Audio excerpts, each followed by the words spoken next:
Olá, gente.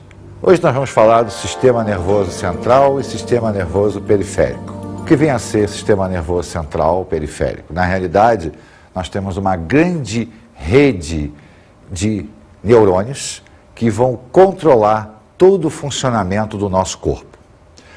Os neurônios vão se associar, formando órgãos, formando feixes, com a finalidade de integrar todo o funcionamento orgânico. Nós só não podemos esquecer que esse funcionamento orgânico ele irá trabalhar em conjunto com o sistema endócrino. O sistema nervoso e o sistema endócrino formam o que a gente chama de sistemas integradores. Mas vamos nos preocupar hoje com o sistema nervoso. Bem, como é que o sistema nervoso nasce? Na realidade, durante a fase de desenvolvimento embrionário, um grande tubo se forma na região dorsal do embrião. Esse tubo se denomina tubo neural. O tubo neural, então, começa a sofrer dilatações na região anterior dele. Ou seja, eu tenho um tubo que na ponta vai começar a dilatar, formando inicialmente 3 grandes dilatações: o proencéfalo, o mesencéfalo e o rombencéfalo. O proencéfalo vai posteriormente dar origem ao cérebro, ao tálamo e ao hipotálamo. O mesencéfalo não sofrerá grandes alterações. E o rombencéfalo vai dar origem ao bulbo, ao cerebelo e à medula. Mas o início da medula, a parte denominada de ponte, porque a medula que a gente conhece, na realidade, vai ser o trecho do tubo neural que não sofre dilatação. Então, o sistema nervoso, ele parte de um todo, se especializando e tornando-se o mais complexo sistema dentro do nosso organismo. Acontece que, para efeito de estudo anatômico, nós reunimos o mesencéfalo, o bulbo, a ponte, formando um grande tronco encefálico, a ligação entre o encéfalo e a medula raquidiana ou medula espinhal. Vamos olhar o encéfalo como um todo, para depois a gente olhar cada partezinha desse. Vamos olhar no nosso modelo. Então nós temos aqui, ó, o encéfalo, ele fica situado na caixa craniana, né, na região do crânio, que é uma linha imaginária do céu da boca para cima. Então todo o encéfalo está condicionado na caixa craniana e a medula desce pelo canal vertebral. Então nós temos a coluna vertebral e na coluna vertebral existe um canal por onde a medula espinhal vai passar. Então dessa maneira, todo o sistema nervoso dito central, que é composto pelo encéfalo e pela medula, estará protegido pelas estruturas ósseas. Vamos acompanhar agora parte a parte do nosso encéfalo, para que a gente possa entender com detalhes o que significa isso. Vamos lá. Bem, o nosso sistema nervoso, ele é subdividido em sistema nervoso central e sistema nervoso periférico. Nós vamos pensar primeiro no sistema nervoso central, que é composto pelo encéfalo e pela medula raquidiana. Dentro do encéfalo, né, que é a estrutura que está na caixa craniana, o cérebro, o cerebelo, o bulbo, a ponte. Cada estrutura dessa tem uma função definida. Não podemos esquecer que tudo funciona como um conjunto. O cérebro é a parte que mais preenche todo o encéfalo, né? Ele ocupa em torno de 75% a 85% do nosso encéfalo. E se nós fizermos um corte nele longitudinal, nós vamos observar que ele é todo formado por reentrâncias, por entradas, que são chamadas de sulcos. Esses sulcos se sobrepõem a curvas, as denominadas circunvoluções. Na realidade, a área mais externa é o chamado córtex cerebral. E ele tem uma coloração cinza, por isso é chamado de massa cinzenta. Mas por que ele é cinza? Porque ele é formado pelos corpos dos neurônios, as regiões de processamento neuronial. Já a parte mais interna é a massa branca, porque ele é formado pelos dendritos e pelos axônios. Mas a grande maioria dos axônios aqui apresentam bainha de mielina. Lembra do revestimento do neurônio? Com isso, a coloração se torna branca. Então nós temos a massa cinzenta de forma externa, que é a área de processamento, e a massa branca, que é a área interna, que é a área de transmissão do impulso, tanto de entrada no córtex quanto de saída no córtex. O nosso cérebro é dividido em duas metades, dois hemisférios, o hemisfério direito e o hemisfério esquerdo. E esses hemisférios apresentam uma ligação através dessa estruturazinha aqui, chamada de corpo caloso. Na realidade, ele faz a ligação entre os dois hemisférios, o direito e o esquerdo. Sendo que a gente sabe que, além de cada regiãozinha do nosso córtex, né, dessa área aqui, ter uma função definida, a área auditiva, a área olfativa, a área de memória, a área de aprendizado, existe uma definição assim muito genérica, que o lado direito é o lado das áreas mais emocionais e o lado esquerdo do nosso cérebro, quer dizer, o hemisfério esquerdo, é a área de um raciocínio mais lógico. Mas lembre-se, há uma interligação constante entre eles através do corpo caloso. Todo esse trecho daqui é chamado tronco encefálico. E nós temos aqui a região do tálamo e a região do hipotálamo. A região do tálamo é a que vai fazer a convergência dos impulsos que chegam ao encéfalo, direcionando eles para a área do córtex, onde ocorrerá o processamento, e a saída deles em direção à medula espinhal, que vai transmitir os impulsos para todo o nosso corpo. Já a região do hipotálamo é a área de controle térmico, de controle hídrico. A região do hipotálamo é uma região assim misteriosa do nosso encéfalo. Ela é a sede das emoções, ela é a sede do controle de temperatura da gente. É ela que possui os chamados neurônios secretores. Os neurônios secretores são capazes de produzir hormônios que vão passar por uma glândulazinha chamada de hipófise e dela para o nosso corpo. É nessa região daqui que nós temos a produção do ADH, o hormônio antidiurético, aquele que controla a reabsorção de água lá no tubo contornado distal. Com isso, essa região responde pelo controle da água, o controle hídrico e o controle de temperatura.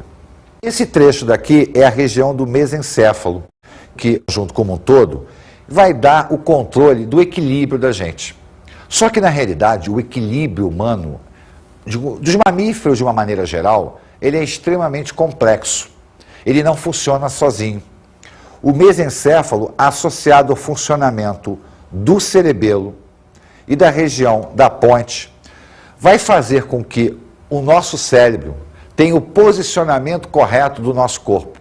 Mas para não sobrecarregar o funcionamento cerebral, esse trecho daqui do cerebelo, do mesencéfalo e da região da ponte, etc., são capazes de coordenar o equilíbrio através de reações complexas, como é o caso de um andar de bicicleta, se equilibrar, sentar, levantar. Eles conseguem controlar o posicionamento do nosso corpo através de informações oriundas da região da orelha interna. Então, o conjunto de informações vai manter o nosso corpo em equilíbrio. Esse finalzinho aqui, já aqui por baixo, chegando então, já quase na saída da medula espinhal, é o bulbo, ou medula oblonga. Na realidade, ele faz a coordenação cardiorrespiratória. É ele que vai manter a contração do diafragma e da musculatura intercostal para o mecanismo de inspiração e expiração. Só que ele não faz sozinho, ele aproveita e faz um controle cardíaco para que a gente tenha a regulação dita cardiorrespiratória. A partir daí, então, o sistema vai descer pela medula espinhal. A medula espinhal, então, é um feixe que vai correr por dentro do canal vertebral. Só que ela é interessante sob um aspecto. Enquanto nós temos no encéfalo, principalmente no cérebro, o córtex sendo a massa cinzenta e a região interna, a massa branca, na medula é o inverso. A área interna é a massa cinzenta, a área externa é a massa branca. Isso por quê? A massa cinzenta é o corpo do neurônio, é a área de processamento. Então, no caso da medula, a área de processamento é interno. Externamente a ela estão as ramificações que vão levar e trazer os impulsos nervosos. Porque a medula tem uma grande função: transmitir os impulsos do corpo para a área encefálica e levar a resposta da área encefálica para o corpo. Além disso, a medula participa e muito do chamado sistema nervoso autônomo, que é um sistema que vai controlar determinadas funções do nosso corpo sem que o cérebro, cerebelo ou qualquer outra estrutura encefálica tenha que se preocupar. Então, dessa forma, nós vimos de uma maneira bem geral o sistema nervoso central, formado pelo encéfalo e pela medula. Agora, nós vamos falar das meninges. O que são as meninges? São membranas que revestem todo o sistema nervoso central, o encéfalo e a medula espinhal. Na realidade, existem 3 meninges: a dura mater, a aracnoide e a pia mater. Vamos dar uma olhadinha em cada uma do seu posicionamento a nível encefálico, lembrando que o posicionamento que a gente vê a nível encefálico é o mesmo da medula espinhal e as funçõezinhas dela. Vamos dar uma olhadinha no nosso esquema aqui. Nós temos aqui a estrutura óssea externa que forma o nosso crânio.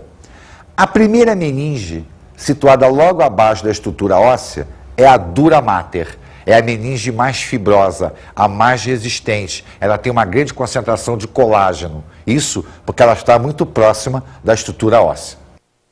A meninge intermediária é a chamada aracnoide. Ela ganha esse nome porque ela tem umas expansões, uns pilares que a apoiam sobre a terceira meninge, que é a pia mater, a mais sensível, a que fica apoiada mesmo no sistema nervoso central.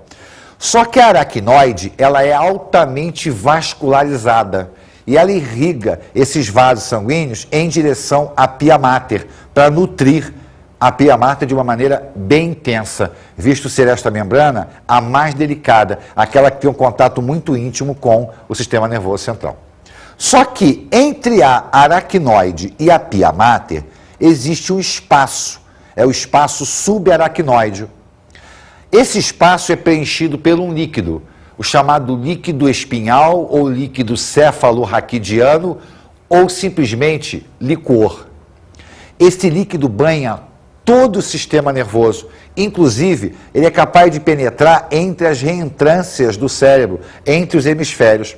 Qual é a finalidade desse líquido? É proteger o sistema nervoso central contra choques mecânicos. Isso porque qualquer traumatismo, qualquer pancada que aconteça na área óssea, as ondas de choque vão atravessar a dura mater, a aracnoide, e vão encontrar um outro meio, um meio aquoso. E quando a onda de choque muda para o meio aquoso, ela reduz, ela amortece, chegando então ao sistema nervoso central de uma maneira mais tênue. Então a finalidade das meninges é justamente o quê? Proteger todo o nosso sistema nervoso central, desde o encéfalo até a medula raquidiana. Bem, nós falamos no sistema como um todo. Agora nós vamos nos preocupar com a comunicação desse sistema com o resto do corpo com esse sistema. Vamos falar agora dos nervos. O que são nervos? Os nervos são um conjunto, são feixes de axônios ou de dendritos, revestidos por um tecido conjuntivo. Então, na realidade, você tem o corpo do neurônio e os dendritos se expandem formando feixes, ou o axônio. Só que, na realidade, o nervo não é formado por um dendrito, nem por um axônio. É um conjunto de dendritos, é um conjunto de axônio. Agora, dependendo do sentido do fluxo nervoso, esses nervos serão classificados de 3 formas. Se ele leva a informação para dentro de uma área de processamento, nós dizemos que esse nervo ele é sensitivo ou aferente. Se ele apenas traz a resposta da área de processamento, nós dizemos que ele é motor ou eferente. Acontece que existem nervos formados pelos 2 feixes. Um feixe que leva a informação, um feixe que traz a resposta. Neste caso, nós dizemos que esse nervo é um nervo misto. Agora, preste bem atenção, eles apenas estão juntos, mas cada um tem um sentido de tráfego. Lembra que o impulso nervoso não modifica o seu trajeto dentro de um neurônio. Bem, aonde nascem esses nervos? Nós temos 2 conjuntos.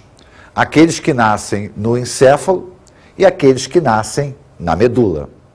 Os que nascem no encéfalo são chamados de nervos cranianos e nós possuímos 12 pares.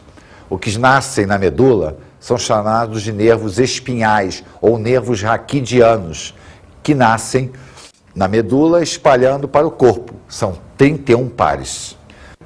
Bem, vamos olhar então aonde nascem os nervos cranianos, né? Eles aparecem, eles floram na base do encéfalo. Então nós temos aqui 12 pares de nervos. Vamos mostrar os mais importantes, aqueles que a gente já falou até agora, né? Esse nervo aqui, por exemplo, é o nervo visual. É ele que vai trazer a informação do cérebro para o olho, do olho para o cérebro. Há uma troca, né? Ele é um tipo de nervo misto. Então, na realidade, a imagem é captada no olho e transmitida para essa região de processamento.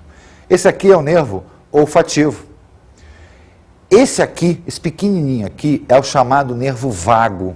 Ele vai irrigar a área do sistema digestório, lá a nível estômago, intestino. Então, ele é um nervo muito importante para o nosso mecanismo digestório. Então, ó, cada raizinha dessa aqui é um nervo craniano. Então, nós vamos ter 12 pares de nervos cranianos. E ao longo da medula espinhal, nascerão 31 pares.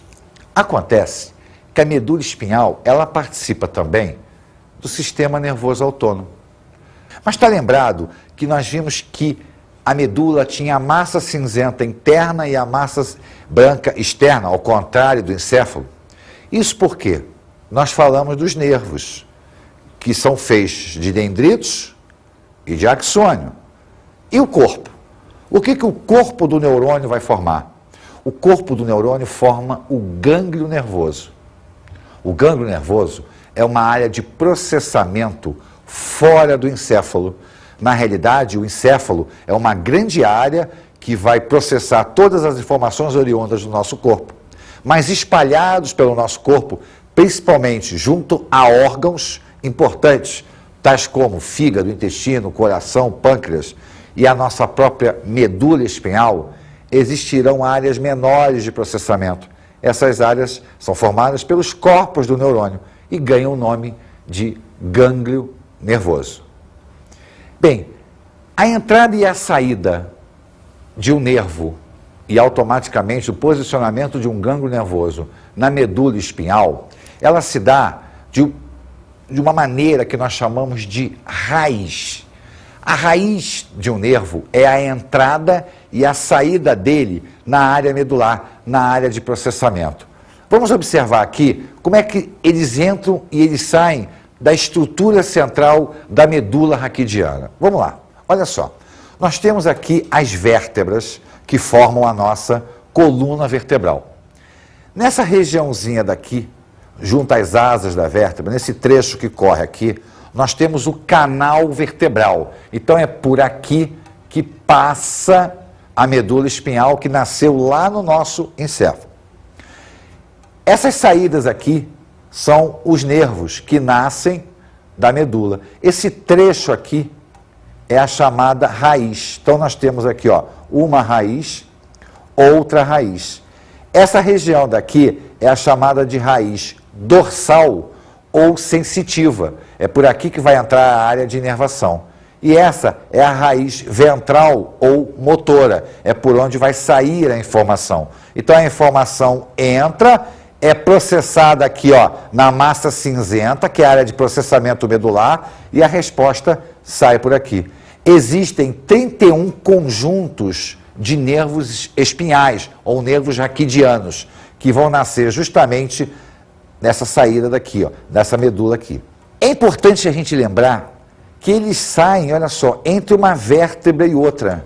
Acontece que como as vértebras são sistemas ósseos, elas possuem nesse pedaço daqui discos cartilaginosos que vai amortecer o impacto de um osso com o outro, devido à nossa postura, à nossa movimentação da coluna. Determinados desgastes, determinadas posições físicas, esforço, podem fazer com que esse disco se desloque, estoure e pressione uma inervação dessa aqui. Isso é que nós chamamos de hérnia de disco. Por isso a hérnia é tão dolorosa, por isso ela dá dificuldade motora. A raiz dorsal e a raiz ventral de um nervo é extremamente importante quando a gente olha a medula como um funcionamento do sistema nervoso autônomo. Acontece que, independente do sistema nervoso autônomo, nós nascemos com uma capacidade de defesa nata, ou seja, respostas elétricas, respostas nervosas, sem que nós precisemos pensar nisso. Esse fenômeno é chamado de um arco reflexo. Na realidade, é uma resposta de salvaguarda. Ele funciona para evitar que o nosso organismo sofra uma agressão maior do que naturalmente ela já sofreu, porque quando o ato acontece, alguma agressão já aconteceu. Um arco reflexo, então, ele pode ser dividido em simples ou composto. Depende de como a medula vai se comportar, porque é justamente a medula raquidiana que participará ativamente do processo do arco reflexo. Vamos acompanhar o nosso esqueminha aqui para que a gente possa entender o mecanismo de um arco reflexo. Um arco reflexo simples é aquele em que o estímulo vai acontecer, ele vai entrar por um nervo sensitivo, que é formado por neurônios sensitivos ou aferentes, passará pela área da medula, que compreende todo esse trecho aqui, e sairá através de um neurônio motor ou nervo motor, também denominado de eferente. Então acompanhe o trajeto comigo. O estímulo entrou, passou e saiu, indo a resposta para uma área muscular. Lembra daquela pancadinha que o médico dá no nosso joelho ou no nosso cotovelo? Esse se chama reflexo patelar. Na realidade, quando o médico bate, ele pressiona determinados gânglios, gerando um estímulo. A corrente elétrica vai atravessar todo o sistema e vai voltar no músculo. Por isso a nossa perna balança, por isso o nosso braço balança. Acontece que o nosso encéfalo não tomou conhecimento disso. Você até acha, porque você está vendo, mas a resposta elétrica foi direta. Mas em alguns momentos, ele toma consciência do fato. Ele toma através do chamado neurônio associativo. É o que nós chamamos de arco reflexo composto. Olha só, eu tenho um estímulo, o impulso vai entrar, e quando ele entra na área da medula, que corresponde a todo esse trecho, eu vou encontrar um neurônio associativo ou um neurônio de associação. Qual é a finalidade dele? É ligar o arco ao nosso sistema nervoso central, ao nosso encéfalo. A resposta vai continuar, por isso é um arco, ó. Partiu, passou e voltou. O encéfalo não precisa processar a informação para que o arco aconteça. Ele apenas vai tomar conhecimento de que o arco aconteceu. Por que que ele aconteceu? É como, por exemplo, você pega às vezes um objeto quente. Você pega um objeto quente e você solta esse objeto. Por quê? Porque ao segurar a temperatura, o estímulo, acionou aqui as terminações nervosas para o calor, o impulso veio pelo neurônio sensitivo, passou na nossa medula, veio a resposta para o braço e a mão abriu. Só que simultaneamente a isso, o neurônio associativo fez a conexão do arco com o nosso encéfalo. Então o encéfalo toma conhecimento do que aconteceu e, consequentemente, providenciará a resposta. Não a resposta do arco, mas uma resposta para que, novamente, isso aqui não aconteça, visto que a finalidade do arco reflexo é evitar danos maiores ao nosso organismo, que você queime mais a mão, ou bata alguma coisa no seu olho, bata a segunda, o seu olho vai fechar, né? A gente pisca quando alguma coisa toca. É um arco reflexo. Então, os arcos têm a finalidade de proteger. Vamos ver agora o funcionamento do sistema nervoso autônomo. Nós falamos tanto nele, mas na realidade, o que representa o sistema nervoso autônomo? Será que ele tem órgãos próprios? Será que na realidade ele funciona independente do central? Não, no fundo, todos eles funcionam de maneira coordenada. Olhemos agora esse nosso organograma do sistema nervoso periférico. O sistema nervoso periférico, era o que nós estamos falando, de nervos e gânglios, na realidade, ele vai funcionar para transmitir o impulso encéfalo-corpo, corpo-encéfalo, e também vai funcionar de maneira automática. Por essa razão, nós dividimos o sistema nervoso periférico em dois sistemas: periférico voluntário, periférico autônomo. O periférico voluntário é quando ele está sendo comandado diretamente pelo sistema nervoso central. Então, olha só, os nervos raquidianos nascem na medula, os nervos cranianos nascem no encéfalo. Só que o sistema é o quê? Voluntário. Por que ele é voluntário? Porque a conexão encéfalo-medula, medula e encéfalo, ela é consciente. Os nervos funcionam de maneira automática, mas por comando do encéfalo, por resposta da medula. Por resposta da medula, nervo raquidiano. Do encéfalo, nervo craniano. Então é o ato de quê? De andar, de falar, de gesticular. Isso é voluntário, ele acontece se você quiser. Porém, o mesmo conjunto de nervos pode trabalhar de maneira automática. É o caso do sistema nervoso autônomo. O nome está dizendo, ele é automático, autônomo, ele não depende de ninguém. Só que isso tem um problema. Se ele é autônomo, ele não tem um órgão controlador, como é o caso do central. Por esta razão, o sistema é subdividido em simpático e parasimpático. Na realidade, o funcionamento deles é o quê? Antagônico. Quando o simpático estimula, o parasimpático bloqueia. Quando o parasimpático bloqueia, o simpático estimula. Um exemplo, se o nosso coração bate mais rápido, é uma informação do simpático, mas ao mesmo tempo o parasimpático está mandando ele bater mais devagar. Quando o nosso intestino aumenta o peristaltismo, é uma ordem do parasimpático, mas ao mesmo tempo o simpático está mandando ele funcionar mais devagar. Então esse funcionamento aqui antagônico permite o equilíbrio, visto que não existe um órgão controlador. Só que vamos lembrar de nervo. Nervo era um feixe de dendrito ou de axônio. Mas se eu tenho um dendrito, se eu tenho um axônio, eu tenho que ter um corpo do neurônio no meio do caminho. E esse corpo é um gânglio. Só que, no sistema simpático, quer dizer, naqueles nervos que formam o sistema dito simpático, os seus gânglios vão ficar próximos da medula. Naqueles nervos que formam o parasimpático, os seus gânglios ficam próximos ou até dentro dos órgãos. Então, na realidade, o gânglio é uma área de processamento que não é encefálica, mas é importante. O autônomo tem a sua área de processamento, são os gânglios do simpático, são os gânglios do parasimpático. Esse mecanismo antagônico é que mantém a homeostase, que é o equilíbrio orgânico da gente. Mas lembra que quando nós falamos de neurônio, nós vimos que ele não se ligava a ninguém. Ele tinha um espaçozinho chamado de sinapse.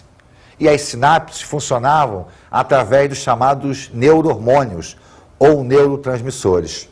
O sistema simpático e o sistema parasimpático, ele possui neurotransmissores próprios. O simpático, o mais importante neurotransmissor é a adrenalina ou noradrenalina. E o parasimpático é a acetilcolina.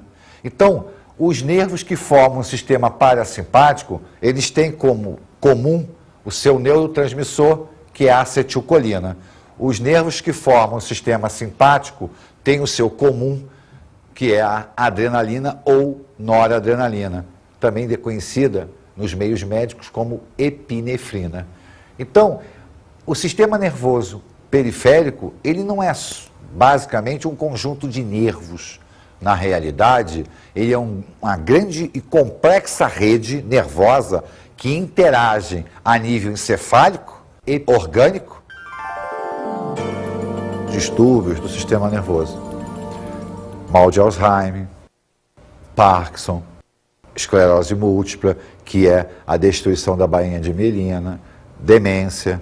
Todas essas doenças, todos esses distúrbios são provocados por falhas genéticas, ou já de forma hereditária, ou aquelas adquiridas ao longo da nossa vida. Lamentavelmente, isso é uma situação muito comum dentro da espécie humana. Vamos agora às nossas dicas de estudo.